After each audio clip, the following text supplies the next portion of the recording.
વાલા વૈષ્ણવો, આ પદ શ્રી સૂરદાસજી રચિત છે. એક સમયે સૂરદાસજીને જ્યારે શ્રી મહાપ્રભુજી જોતા ત્યારે કહેતા કે આવો સુરસાગર. એનો આશય એ કે સમુદ્રમાં બધો પદાર્થ હોય છે. તે જ રીતે સૂરદાસજીએ સહસ્રવિધ પદો કર્યા છે.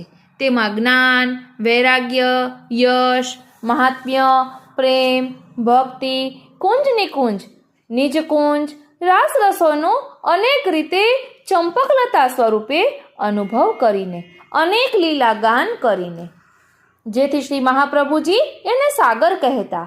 આ સાગરમાં કેવલ રત્નો ભરેલા છે. લૌકિક સાગરમાં અનેક કાદવ કીચડ જમા થાય છે, પરંતુ ભગવદી સુરસાગરમાં કેવળ પ્રભુની લીલારૂપ રત્નો ભરેલા છે. જેથી શ્રી મહાપ્રભુજી વારંવાર આજ્ઞા કરે છે કે ભગવદીયનો સંગ કરો. એટલે અનેક ગુણીજન સૂરદાસજીના પદો શીખીને ગાવા લાગ્યા. ત્યારે એક સમયે તાનસેને એક પદ શીખીને અકબર બાદશાહ આગળ ગાયું.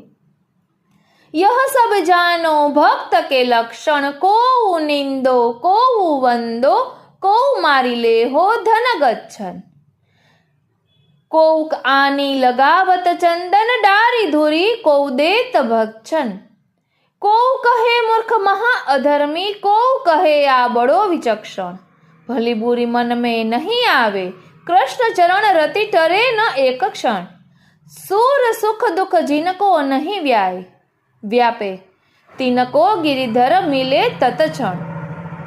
આ સાંભળીને અકબરે કહ્યું કે એવા લક્ષણવાળા ભક્તોથી મેળાપ થાય તો સારું. એટલે આપણે એ પ્રસંગ નથી લેતા, પરંતુ તાનસેનજીએ પણ સૂરદાસજી રચિત પદ ગાયું હતું. અને સૂરદાસજીએ નવકુંજનું ખૂબ જ સુંદર પદ છે, જેમાં પરોઢીએ વનકુંજ સદનમાં શ્રી રાધા અને નંદકિશોર વિહાર કરે છે. તે સમયે શ્રી સ્વામિનીજીના હાથમાં મોતી હતા અને તે ચણમાં હંસ આવ્યા તો ખરા, પણ શ્રી હસ્તની લાલીમાંથી મોતી લાલ દેખાતા તે ચણવાનું ત્યજી દે છે. અંગારાના ભ્રમથી ચકોર ચણવા આવ્યા, પણ શ્વેતતા જોતા એ પણ એને ચણવાનું ત્યજી દે છે. તો ચાલો તે પદનું ભાવદર્શન કરીએ. प्रात समय नवकुंज सदन में विहरत राधा नंद किशोर, दक्षिण कर मुक्ता श्यामा के त्यजत हंस अरु चुगन चकोर, तामे एक अधिक छवि उपजत ऊपर मधुप करे घन घोर, सूर्य